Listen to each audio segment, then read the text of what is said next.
I can't remember the first game I saw at West Ham. I do remember that my dad used to take me, and it was in the days before you actually needed a press pass for your youngest boy, or oldest boy as I was. Anyway, Bobby Moore, well, he was always there, and this golden hero, and it made a huge impression as a player, but a bigger one, in fact, that he and my dad were great mates. So I had the privilege of knowing Bobby at close quarters. The England and World Cup winning captain would pop round for a cup of tea every now and then, or I go to his house with my dad for a cup of tea and play in the garden. So you were then what, 10, 8? 66, I'd have been 8 years old, which makes same as me. Same as me. 37 now. Yeah. So I was very close to him, and I got shirts for the Mexico World Cup, and much to the annoyance of my mates, I was close to Bobby Moore, and it was a relationship that continued. I followed in my dad's footsteps, not as well, becoming a journalist, and his name was always in pride of place in my contacts book, and I maintained a professional relationship with him, and he was always charming and helpful and all the rest of it. And I noticed towards the end, when I was starting at Sky and he was in his 40s, I would say to my boss, why don't we get Bobby Moore in to preview the weekend's games? And my boss said, nah, bit old hat, which is symptomatic of what happened to Bobby Moore, and part of the reason why I'm doing this film about him. He was shunned. He was badly treated, disgracefully treated by those who owed him so much. Our greatest ever England captain, one of our greatest footballers, the greatest footballers in the world, won the World Cup. No one's done it since. Unlikely to in an England shirt, in my opinion, sadly to say. And yeah, he meant nothing to people. So I just thought there was a balance to be redressed. Which people? Media? Not just media people, surely. FA, media, just about the world, and his wife, really. The FA, he applied to the FA to be involved with the England setup once he retired. Not to be the manager, like Jack Charlton tried, but just to be part of it. He had some experience, didn't get a reply. Media-wise, what did he get? He got David Sullivan ringing him up, to his credit in the end, making him sports editor of the risible Sunday Sport, and paid him a salary. Capital gold. He thoroughly enjoyed his time there with Jonathan Pearce and the rest of the guys. But Bobby Moore was our greatest ever captain. He should have been on BBC. He should have been doing what Beckham does now. He should have been an absolute ambassador. Why wasn't he? Well, there's part of the questions that are raised by the film. We let you make your own mind up, but there are various theories. I think the most obvious one is that the Bufton Tuftons at the FA were somewhat jealous of him. This was a matter of ego. When he came into a room, it was almost too big for them to cope with. Okay. There are other things like Greenwood, who was a great manager and a great man for West Ham, but he and Bobby never really got on. For example, 1966, it's the morning, I think, of the game that opens the World Cup against Uruguay. Bobby Moore isn't eligible to play because he's not registered as a player with West Ham. He wanted to leave West Ham to go to Spurs or somewhere horrible like Arsenal, which was his right to chase a title. Greenwood wasn't having it, and Alf Ramsey had to put the pair of them in a room, I think on the morning of that game against Uruguay, and say, get it sorted. So really? He signed, and as a result, he was still at West Ham when he won the World Cup. Was he as nice a man as he was a player? Yes, it's depressing for the current media and certain biographers to admit, but he was... no names mentioned. Yeah, he was a lovely man.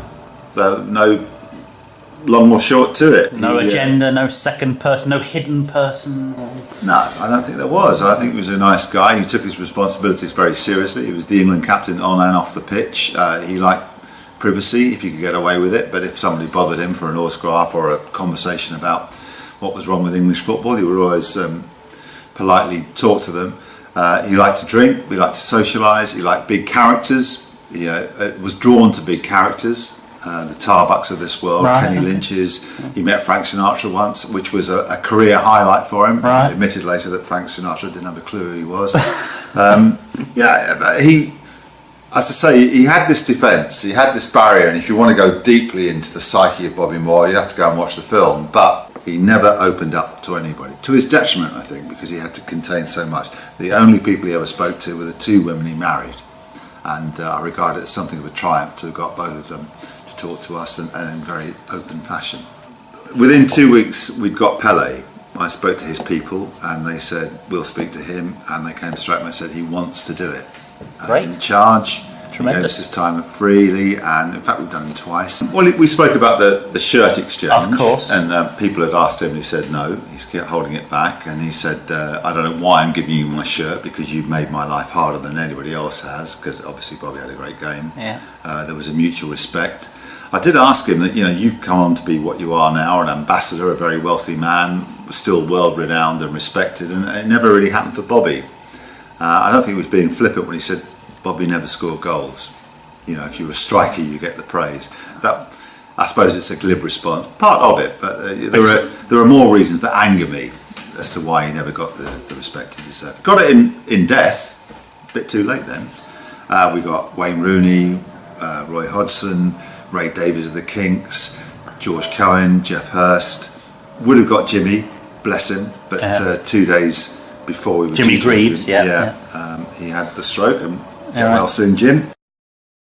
The pass to Jeff Hurst for the goal was from Bobby Moore, and I'd forgotten about that. I'd forgotten that long pass to Jeff Hurst was. Yeah, but we highlight that in the film because it was terrific. I mean, they're 3-2 up, there's seconds to go, and as George Cohen says, he chests the ball down.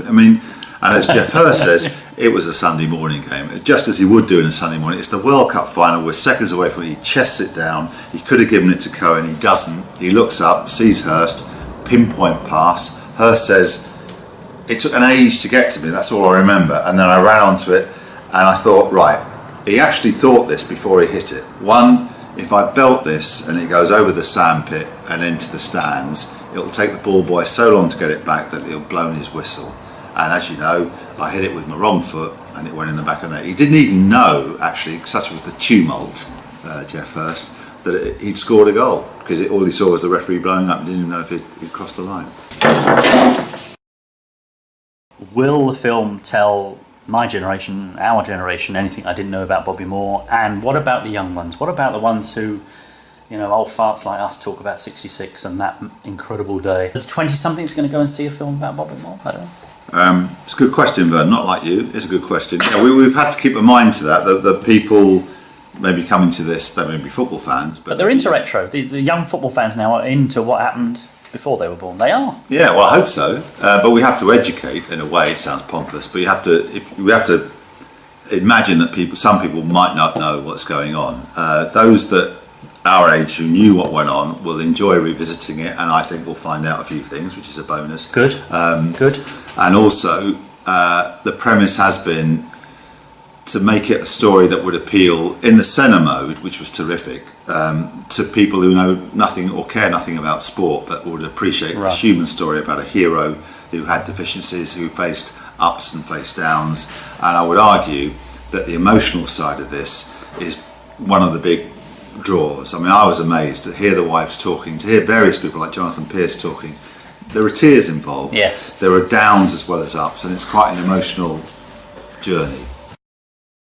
But there's nothing wrong with a bit of nostalgia. I mean, you and I both know when you're trying to flog things, people like Google or YouTube say we're only really interested in the 16 to 25s, and I think, well, you're wrong then, aren't you really? Because there's lots of people my age who like to watch stuff, and you can revel in it, you can really enjoy it. Nostalgia is a good thing, and I've spent 2 years looking at the archive now, and it was a different game then. I remember as a kid watching Bobby Moore ping passes around at Wembley and that beautiful turf that they never managed to recreate. The football was great. I mean, there were more goals, defences, well, it wasn't as fast, but it's great to watch that again and to wallow in it, and they were great times. So there must have been moments watching archive, as there always are for any of us who watch archive, there must have been moments then when you thought, what?